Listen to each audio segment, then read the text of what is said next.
നമസ്കാരം, കൊട്ടാരക്കര വീഡിയോയിലേക്ക് സ്വാഗതം. ആലുവ പുഴയുടെ തീരത്ത് ആരോരുമില്ല നേരത്ത് തന്നനം തെന്നി.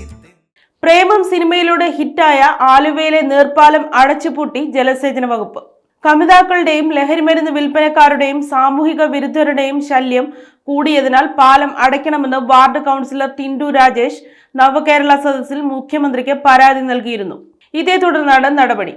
പാലത്തിന്റെ രണ്ടറ്റത്തും മധ്യഭാഗത്തെ 2 പ്രവേശന കവാടത്തിലുമായി 4 ഇരുമ്പ് ഗേറ്റുകളാണ് സ്ഥാപിച്ചിരിക്കുന്നത്. ഭൂതത്താൻകെട്ടിൽ നിന്ന് ആലുവയിലെത്തുന്ന പെരിയാർ വാലി കനാൽ വെള്ളം പറവൂരിലേക്ക് കൊണ്ടുപോകാനാണ് നീർപ്പാലം നിർമ്മിച്ചത്. 45 വർഷം മുമ്പ് നിർമ്മിച്ചതാണ് ഉയരമേറിയ നീർപ്പാലം. കടുങ്ങല്ലൂർ പഞ്ചായത്തിലെ ഉളിയന്നൂരിൽ നിന്ന് ആരംഭിച്ച് UC കോളേജിന് സമീപം അവസാനിക്കുന്ന പാലത്തിന് 4 കിലോമീറ്റർ നീളമുണ്ട്.